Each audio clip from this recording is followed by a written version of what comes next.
이 날이 참 추워졌습니다. 밖에서 캠페인을 하는데 이 발은 얼고 덜덜 떨리는데 밖에서는 하얀 눈이 펑펑 내립니다. 저는 이 순간 이 하나님께 감사한 생각이 들었습니다. 그 옛날 국대에 있을 때는 눈이 이렇게 예쁜 줄 몰랐는데 눈을 치우는 것이 아니라 하나님이 주신 자연의 이 눈을 보니 크리스마스가 화이트 크리스마스가 되지 않을까. 이것이 하나님이 저에게 주시는 선물이 아닐까라는 희망도 생겼습니다. 이 생각해보면 놀랍지 않습니까? 일제 치하와 유교로 인해서 희망이란 땅이 없는 이 대한민국에 하나님께서는 우리를 버리지 아니하시고 기억하셨습니다. 저희들은 굉장히 혹독한 겨울을 겪었습니다. 이 많은 전쟁으로 인해 폐허가 된 이 땅에 하나님께서 많은 선교사를 우리나라에 보내주셨고 영적 부흥 운동뿐만 아니라 이제 하나님께서 경제적으로 복을 많이 내려주셔서 세계 선진국이 됐습니다. 이처럼 하나님의 은혜가 우리나라에 굉장히 많이 임하지 않았습니까? 요즘 아보아라는 말이 유행하고 있습니다. 이 아보아라는 말은 소확행과 약간 비슷한 말인데 아주 보통의 하루라는 줄임말입니다. 어쩌면 이 행복이라는 것은 대단히 물질적인 성공이 아니라 매일의 삶에서 이 찾을 수 있다는 뜻이라는 겁니다. 가령 눈 때문에 차가 막혀도 이게 오히려 불행한 것이 아니라 늦게 출근해서 좋아. 또한 이 주말에서 집에서 따뜻한 물 받아놓고 반신욕을 하며 TV 보고 독서하면 이 차 마시는 이 행복에도 만족하면서 기쁨으로 나눈다는 것입니다. 그리스도인들은 뭐가 있겠습니까? 이 감사일기를 쓰며 매일매일의 아주 보통의 하루에 감사하는 그러한 일기를 쓰는 것도 나눔을 하는 것도 바로 이것의 일환이 아니겠습니까? 물론 안 좋은 말도 있습니다. 맨날의 아주 보통의 하루에 만족을 하며 사람이 발전할 수 있겠냐는 겁니다. 천재 삶에 만족하기에 공부할 필요도 노력할 필요도 없다는 말입니다. 하지만 우리가 기억해야 될 것은 이 12월 따뜻한 이 12월에 하나님의 선물 같은 이러한 것이 있기 때문에 우리가 아보야의 하루를 갖는 것이 가능한 것이 아니겠습니까? 우리는 하나님의 은혜를 입었기 때문에 따뜻한 가정에 있고 사랑하는 가족들이 있고 또한 믿을 수 있는 직장 동료와 친구들 그리고 이 행복한 곳에서 우리의 행복을 만들어가는 것, 남을 도우면서 선물을 주는 것, 우리는 이러한 의미를 가지고 있습니다. 왜냐하면 내가 하나님께 받았기 때문입니다. 우리가 남들에게 선물 같은 삶을 주기 위해서는 어떻게 해야 되겠습니까? 이것도 아주 보통의 하루로 실천을 할 수 있습니다. 아보아가 절대로 부정적인 의미가 있는 것이 아닙니다. 오히려 우리의 일상의 삶에서 소소한 기쁨을 누릴 수 있는 것, 내가 소소한 하나님 사랑과 이웃 사랑을 실천하는 것, 내가 거짓말을 하려고 하다가도 하나님의 생각이 나서 거짓말을 하지 않고 정직하게 말하면서 하나님에게 당당했다는 그러한 소소한 행복, 또한 제가 아주 우연히 이 편택역에서 목표로 하는 모금 이상이 되었을 때 이 점심시간에 너무 행복했습니다. 그래서 이 직장 동료와 함께 쉬러 가는데 그 도중에 길에서 구걸을 하는 노숙자가 보였고 지갑에 있는 작은 5,000원으로 그 사람에게 소소한 행복을 주었다는 그것이 아보아의 하루, 이 하루 같은 선물 같은 하루를 이웃에게 선물해 주는 것이 아니겠습니까? 혹시 우리는 하나님이 주시는 일상의 행복을 그냥 지나치지는 않았는지. 그렇기 때문에 솔로몬이 우리에게 보내는 시입니다. 솔로몬은 어떤 사람입니까? 이 모든 재물을 다 가지고 있었던 사람 아닙니까? 하지만 이 솔로몬은 인생의 막판에서 이 전도서를 쓸 때에 후회하고 있습니다. 내가 알았던 가지고 싶은 모든 것이 그 쾌락이 인생의 전부가 아니고 하나님의 섭리가 우리의 것이라는 것입니다. 이 솔로몬이 보니까 이 나라의 금수강산 또 눈 쌓인 이 겨울의 나무들, 물론 그 지역에 눈이 오진 않았겠지만 이런 것을 볼 때 이 대자연의 모든 것이 하나님이 우리에게 주신 선물이라는 것을 그가 깨달았다는 것입니다. 평소에는 잘 몰랐는데 이 하나님께서 자기가 하나님을 떠나보고 또한 이 많은 여성과 결혼을 하면서 이방신을 섬기면서 하나님과 떨어져 있으면서 이러한 것을 깨닫지 않았냐고 합니다. 하나님께서는 우리에게 노력의 기쁨도 주셨습니다. 이 세상을 지배하기 위해선 우리 뭘 해야 됩니까? 공부하고 노력을 해야 됩니다. 이 세상에서는 금수저, 흙수저라고 하면서 이 세상이 바뀔 리 없다. 아무리 공부해도 공부 실력은 늘리지 않는다.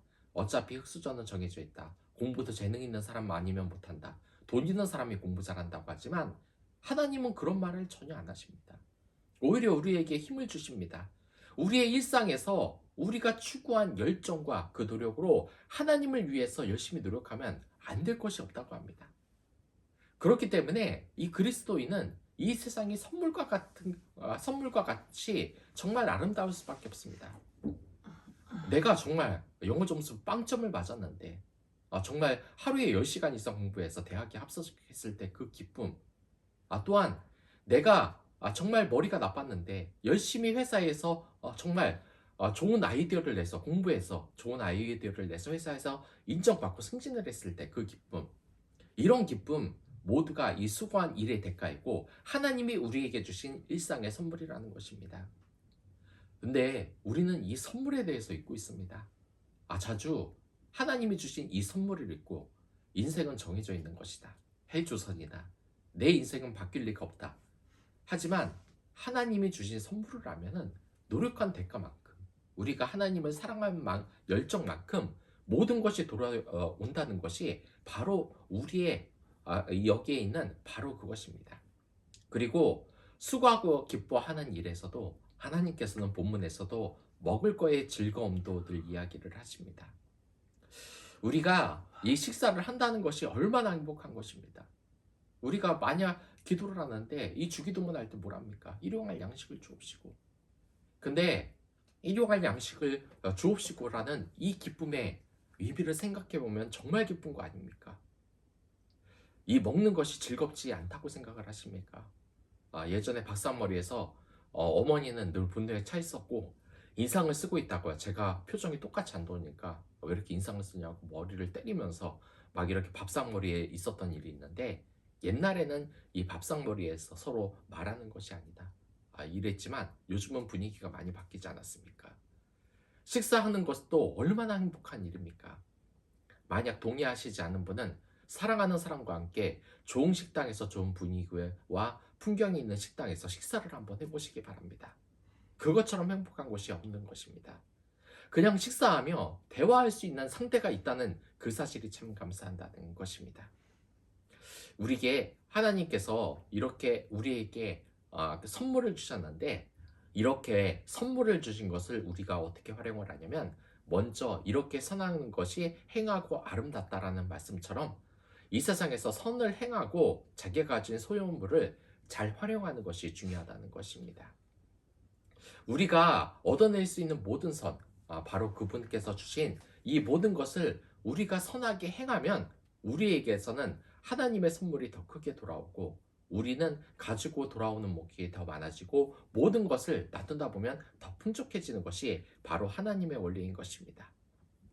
그렇기 때문에 우리는 이렇게 행할 수 있는 마음, 하나님의 섭리해 주신 선물을 즐기며 타인에게 주실 수 있는 것이 모든 은사 중에 으뜸이라고 할 수 있습니다. 이웃에게 베푸는 것, 하나님의 사랑하기 때문에 하나님의 말을 듣는 것, 이것보다 소중한 것이 없다는 것입니다.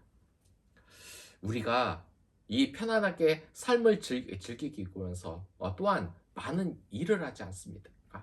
죽지 못해 사는 것이 아니라 이것은 우리가 이 땅에서 진취적으로 살면서 하나님 나라를 확장해 가기 위해서인 것입니다.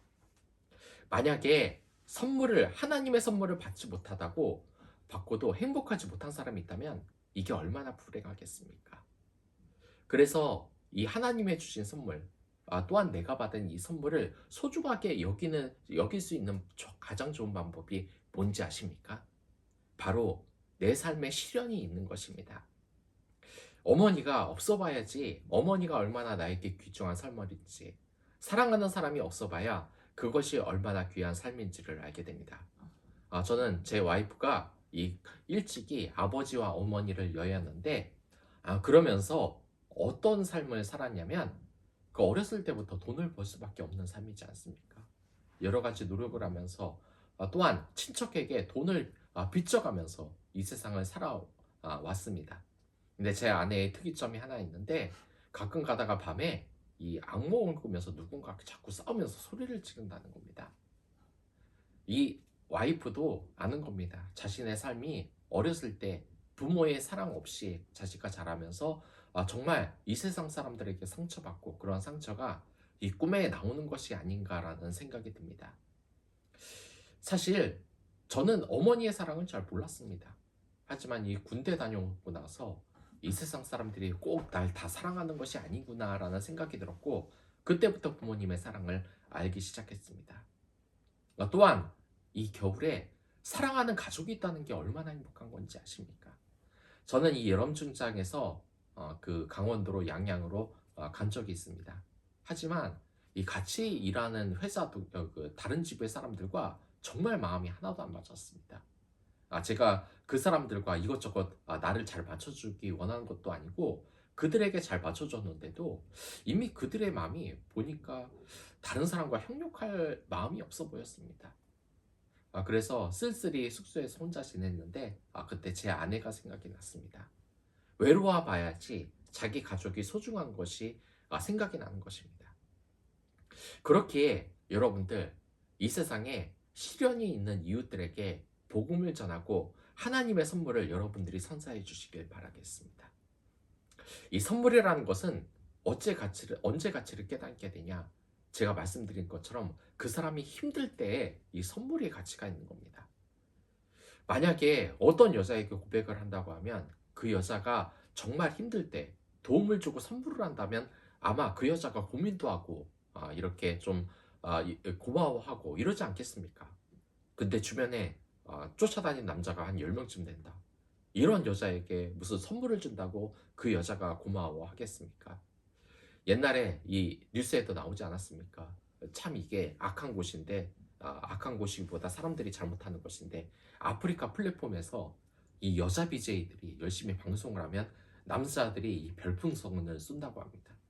근데 이 연예인들이 열심히 여자가 이쁜 모습도 보고 야한 모습도 보여주면 어떤 남자들은 1,000만 원씩 후원도 하고 나중에 어떤 사람들은 그 총액을 살펴보니까 몇 억 원이 됐다고 합니다.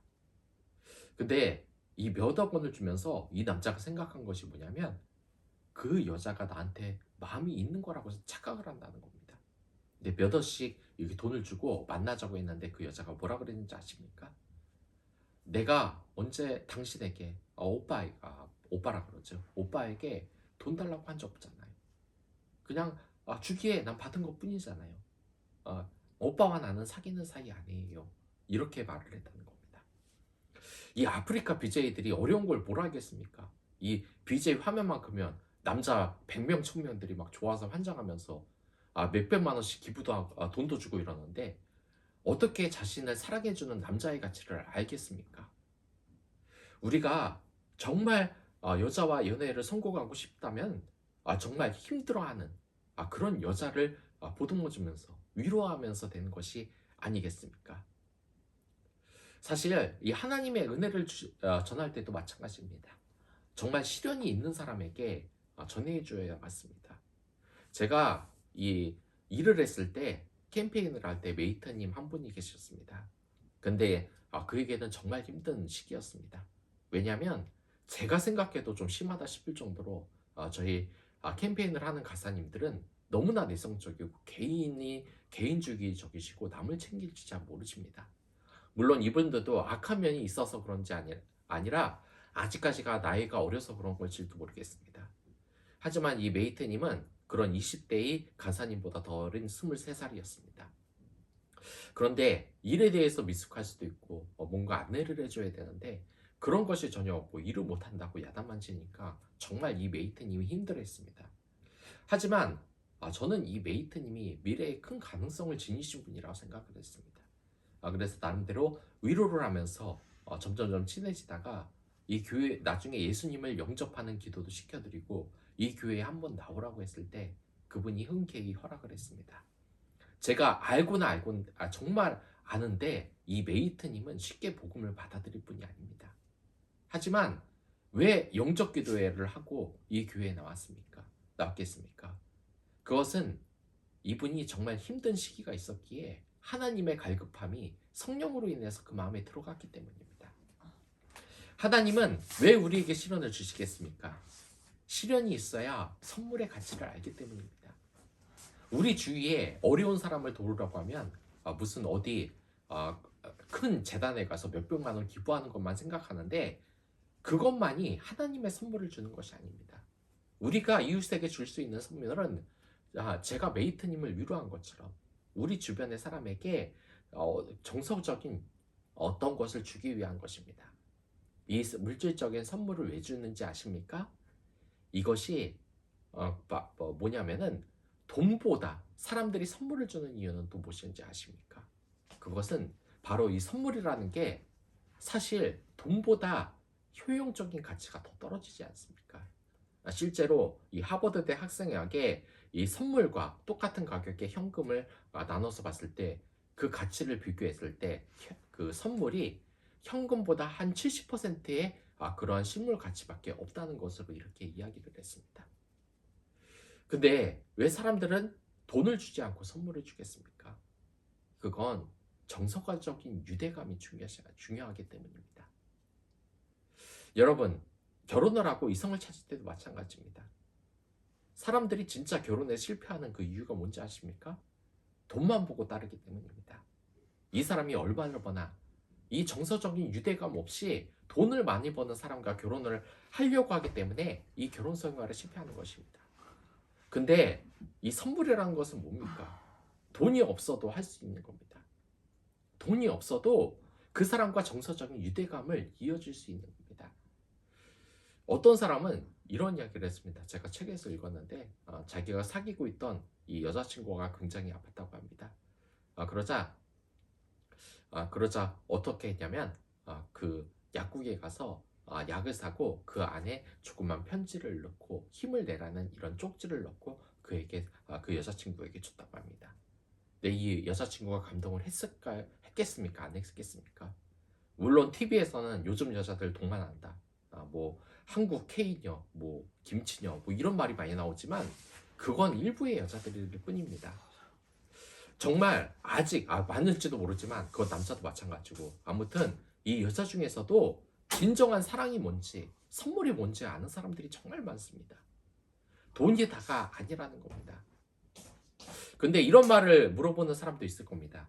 근데 제 부모님이나 와이프는 생일 때 선물 못 사줄 거 하면 왜 선물 안 받고 돈으로 달라고 합니까? 정서적인 유대감이 떨어진다, 유대감이 선물이 더 좋다는 말, 이 말 거짓이 아닙니까? 라고 물어보는 경우도 있습니다. 근데 이 경우는 이미 우리 부모님이나 아내는 정서적인 유대감이 잡혀있는 사람들입니다. 그렇기 때문에 선물을 굳이 하지 않아도 현금을 줘도 그 고마워하는 정서적인 유대감이 이미 형성되어 있기 때문에 고마워할 수 있다는 것입니다. 이 12월 선물과 같은 하나님의 크리스마스 선물을 여러분들 함께 나누시는 것이 어떻겠습니까? 여러 가지 방법이 있습니다.